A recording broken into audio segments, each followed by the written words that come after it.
ஃபேமிலியாக பிரேக்கிங் நல்லா இருக்கீங்களா? நான் உங்கள் ராஜலட்சுமி பேசுகிறேன். இந்த இடையில நீங்கள் பார்க்க போகிறது டிஎன்பிஎஸ்சி குரூப் 4 100 நாள் ஓகேங்களா? கரெக்டாக பார்த்து 106 நாள் இருக்கா? இந்த 100 நாளில் என்ன பண்ணலாம், எப்படி படிக்கலான்றது தான் ஒரு கிராஷ் கோர்ஸ் மாதிரி நான் சொல்கிறேன். சரிங்களா? இந்த கிராஷ் கோர்ஸ் எப்படி இருக்குன்னு ரொம்ப சிம்பிளாக சொல்லிடுறேங்க. கண்டென்ட் கம்மி, புரியுதுங்களா?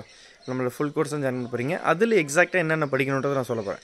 அதை மட்டும் நீங்கள் படித்தா போதும். அதுக்கப்புறம் மற்றது படிச்சிக்கலாம். அது பேசிக்ஸ் ஃபஸ்ட்டு எது தேவை, ஒரு எக்ஸாம் கிளியர் பண்ணி பேசிக்கான மார்க்ஸ் என்ன, அதை முடிச்சுட்டு அதுக்கப்புறம் கொஞ்சம் டஃப்பாக இருந்தால் அப்படி போகலாம் அப்படின்றது தான் மெத்தடு. ஓகேங்களா? இல்லை ஜாயின் பண்ண ஆசைப்படுறவங்க 9600819370 இதான் வாட்ஸ்அப் நம்பர். வாட்ஸ்அப்பில் மெசேஜ் பண்ணுங்கள். நான் உங்களுக்கு ஷெடியூல் அனுப்புகிறேன், கோர்ஸ் ஷெடியூல்ஸ் அனுப்புகிறேன், நீங்கள் ஜாயின் பண்ணிக்கலாம். ஸோ லாஸ்ட் டைம் நம்ம கோர்ஸ்லேருந்து 5 பேர் கிளியர் பண்ணிருக்காங்க, போஸ்டிங் வாங்கியிருக்காங்க. ஸோ அதை வச்சு சொல்கிறேன், நம்ம மெத்தட் கண்டிப்பாக ஒர்த்தாக இருக்கும், ஜாயின் பண்ணிக்கோங்க. ஓகேவா? ஸோ அடுத்து வந்து பார்த்திங்கன்னா 3 lakh கேஷ் ப்ரைஸ் சொல்லியிருந்தேன். இது வந்து பார்த்திங்கன்னா 50,000 குரூப் 4 இருக்கும். அதாவது நம்மக்கிட்ட படித்து குரூப் 4 எக்ஸாம் கிளியர் பண்ணி போஸ்டிங் வாங்கினீங்கன்னா உங்களுக்கு 50,000 கேஷ் ப்ரைஸ் உண்டுங்க. அதேமாரி குரூப் 1க்கு வந்து 1.5 லட்ச ரூபாயும், குரூப் 2க்கு வந்து பார்த்திங்கன்னா 1 லட்ச ரூபாயும். சரிங்களா? கிட்டத்தட்ட 3 லட்ச ரூபா டோட்டலாக நம்ம சொல்லியிருக்கோம். So group 1 prelims and mains join பண்ணிக்கோங்க, group 2 prelims and mains join பண்ணிக்கோங்க. எல்லாத்துக்கும் பேட்ச் இருக்குது. நீங்கள் எப்போ வேணால் ஜாயின் பண்ணலாம். அன்னையிலேருந்து உங்களுக்கு இண்டிவிஜுவல் கைடன்ஸ் ஸ்டார்ட் ஆகும். டே 1லேருந்து படிக்கிற மாதிரி இருக்கும். உங்கள் டைமுக்கு ஏற்ற மாதிரி படிக்கலாம்.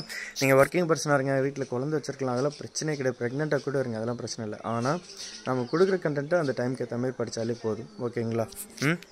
So by from take all the best.